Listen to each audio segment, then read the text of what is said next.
안녕하세요. 오늘 함께 이야기 나눌 자료는 동네제일교회 유정원 목사님의 끝까지 지키는 믿음 설교입니다. 요한계시록에 나오는 두아디라 교회를 통해서요. 세상의 여러 압력 속에서 우리가 어떻게 믿음을 지킬 수 있을까? 이걸 좀 깊이 살펴보려고 합니다. 네, 이번 분석에서는 설교에서 중요하게 다루는 동조 효과가 뭔지, 그리고 이게 우리 신앙생활에 긍정적으로든 부정적으로든 어떻게 작용하는지, 또 왜 타협하지 않는 믿음이 중요한 건지 그 핵심을 좀 같이 파악해보는 게 목표입니다. 설교가 동조효과라는 심리학 개념으로 시작하더라고요. 이게 뭐랄까 다수의 의견에 개인이 얼마나 쉽게 따라가는지 보여주는 건데요. 그 유명한 솔로몬 애쉬 실험 있잖아요. 아, 네네. 그 선 길이 비교하는 거요? 맞아요. 여러 사람이 일부러 틀린 답을 막 말하는데 혼자 정답을 고수하기가 생각보다 엄청 어렵다는 걸 보여줬죠. 우리가 주변 분위기나 다수의 의견에 정말 크게 영향을 받는다는 거예요. 흥미롭죠? 네, 맞습니다. 이 동조 효과라는 게 신앙 공동체 안에서도 굉장히 강력하게 작용하거든요. 긍정적으로는 뭐 함께 예배하고 기도하고 또 성경 읽기나 봉사 참여 독려 같은 걸 통해서 서로 신앙 성장을 도울 수 있죠. 그렇죠. 함께하면 힘이 나니까요. 네. 그런데 부정적으로 작용하면 이게 좀 위험할 수 있어요. 그냥 다수가 하니까 혹은 분위기가 그러니까 하면서 형식적인 신앙이나 심지어 비성경적인 관습까지 무비판적으로 따르게 될 수 있다는 거죠. 성경에도 그런 예가 있었던 것 같아요. 그렇죠. 대표적으로 출애굽기 금송아지 사건이나 가나안 정탐꾼 10명의 부정적인 보고에 백성 전체가 막 휩쓸렸던 일들. 이게 다 동조 효과의 좀 어두운 면을 보여주는 사례라고 할 수 있겠습니다. 그렇군요. 설교는 이 동조족과 개념을 가지고 고대 도시 두아디라 교회의 상황을 설명하더라고요. 네, 두아디라가 상업적으로는 굉장히 발달했지만 동시에 우상 숭배나 좀 부도덕한 문화가 만연했던 곳이거든요. 그런데 놀랍게도 이 교회가 칭찬받을 점도 많았다는 거죠. 사업도 잘 되고 사랑, 믿음, 섬김, 인내 뭐 이런 것들이요. 맞아요. 그런데 그런 장점들에도 불구하고 아주 치명적인 문제를 안고 있었어요. 그게 바로 이세벨 문제였죠. 네, 여기서 이세벨은 특정 인물이라기보다는 일종의 상징으로 봐야 합니다. 세상과 타협하도록 부추기는 거짓 가르침, 그런 영향력을 뜻하는 거죠. 세상과 타협하는 가르치며 당시 두아디라에는 여러 상업 길드, 그러니까 장인조합 같은 게 강했는데요.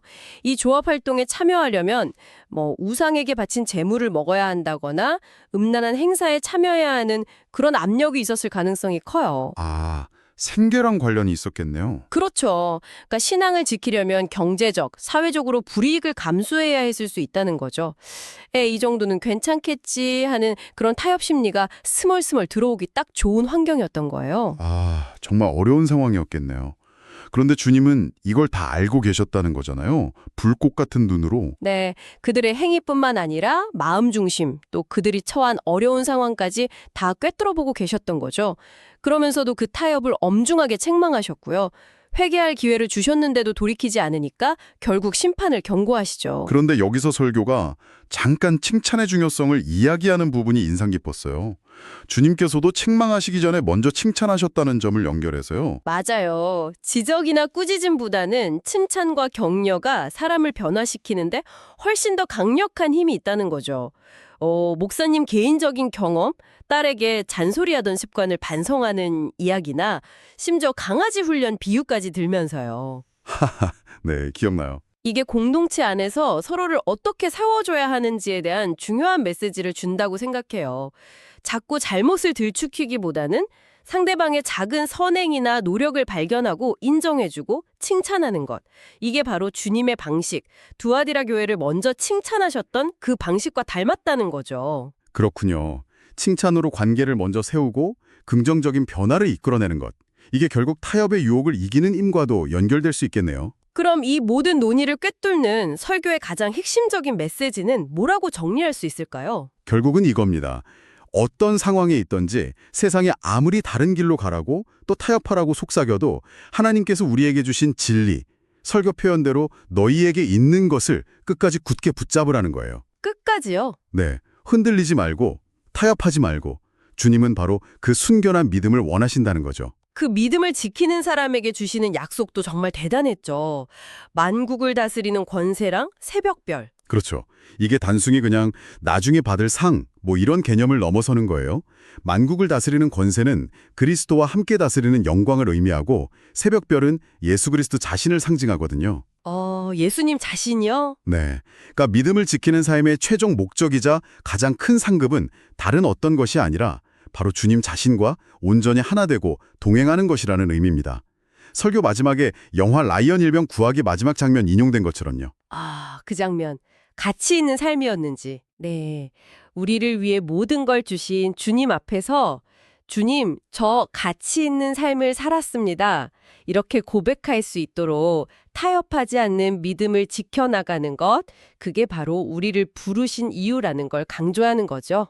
오늘 동조 효과라는 현실적인 압박과 신앙적 타협의 유혹 사이에서 두아디라 교회의 이야기를 통해 끝까지 믿음을 지키는 것이 얼마나 중요하고 또 어떤 의미인지 깊이 생각해 볼 수 있었습니다. 네, 설교 중에 배롱나무 이야기도 나왔잖아요. 스스로 껍질을 벗어내는, 어쩌면 우리 안에도 세상과 타협하고 싶은 마음, 또 잘못된 생각 같은 낡은 껍질들이 있을 수 있는데 오늘 말씀을 거울 삼아 한번 정직하게 돌아보면 좋겠습니다. 네, 정말 좋은 성찰의 기회인 것 같습니다. 지금 내 삶에서 굳게 잡아야 할 진리는 무엇이고 또 어떤 타협의 압박들이 나에게 다가오고 있는지 한번 점검해보는 시간이 되셨기를 바랍니다. 오늘 끝까지 지키는 믿음 설교를 통해 세상의 유혹과 타협하지 않고 오직 주님의 진리를 굳게 붙들며 살아가는 여러분 되시기를 축복합니다.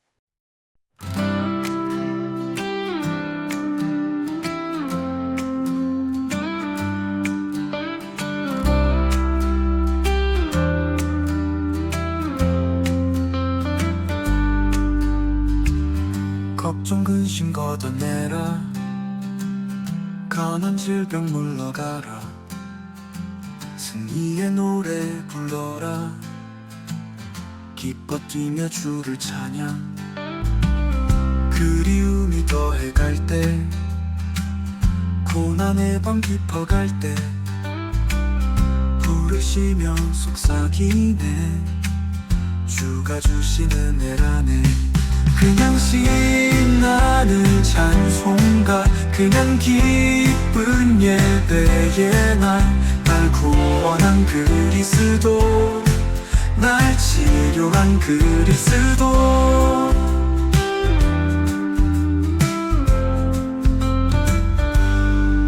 주를 향한 이 노래는 주를 향한 이 춤은 주를 향한 내 삶은 모두 주의 은혜라네 나를 위한 이 노래는 나를 위한 이 춤은 나를 위한 내 삶은 모두 주의 은혜라네 그냥 신나는 찬송가 그냥 기쁜 예배의 날 구원한 그리스도 날 치료한 그리스도